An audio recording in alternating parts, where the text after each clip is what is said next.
नमस्कार प्रेक्षकांनो, आवाज मराठी या चॅनलवर तुमचे मनपूर्वक स्वागत। प्रेमाची गोष्टच्या पुढील भागामध्ये खूप जबरदस्त ट्विस्ट येणार आहे। सावनी आता आदित्यला हुकुमाचा हिक्का म्हणत त्याला हाताशी धरले तिने आणि आदित्यच्या मागे लपत ती आता मुक्ता आणि सागरचा बदला घेताना दिसणार आहे। ती आता पुढे सागरला म्हणते की सागर, तुझी प्रायोरिटी आदित्य आहे ना? मग आदित्यवर तू किती प्रेम करतोस हे अजून सिद्ध झालेलं नाहीये। तू काहीच बघत नाहीस आदित्यला। असं कुरापत काढून ती आता भांडायलाच लागते सागर बरोबर। तेव्हा इंद्रा, स्वाती आणि मुक्ताही तिथेच असतात। सावनी आता सागरला म्हणत असते की मला काही सिक्युअर नाहीये, माझ्या मुलांचं भवितव्य काय? तुझं जर इतकंच प्रेम आहे तर माझी एक अट आहे। तुझं प्रेम आहे ना आदित्यवरती, मग हे घर माझ्या आदित्यच्या नावावर कर।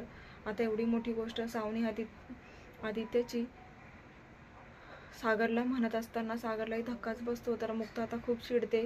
तेव्हा आता मुक्ताचा खूप संताप होतो। मुक्ता आता सागर एकही शब्द बोलत नाही हे पाहून सावनीला सडेतोड उत्तर देताना दिसणार आहे प्रेक्षकांनो। तेव्हा आता सावनीला ती म्हणते की तू या मुलांची आई म्हणण्याच्या सुद्धा लायकीची नाहीयेस। तेव्हा आता मुक्ता ही सावनीची लायकीच काढणार आहे। मग आता पुढे आपल्याला पाहायला मिळेल सावनीला काही आता कोळी परिवारामध्ये राहता येणार नाही। तर असा जबरदस्त ट्विस्ट आपल्याला पाहायला मिळणार आहे। पाहत रहा प्रेमाची गोष्ट। अशाच मालिकांचे अपडेट्स पाहण्यासाठी चॅनलला नक्की सबस्क्राईब करा। नोटिफिकेशनसाठी बेल आयकॉनवर क्लिक करा, म्हणजे रोजचे अपडेट्स तुम्हाला वेळेवर पाहायला मिळतील।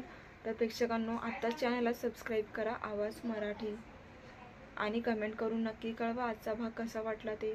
खूप रंजक असं वळण येणार आहे प्रेक्षकांनो, एकही एपिसोड मिस करू नका। पाहत रहा प्रेमाची गोष्ट। धन्यवाद।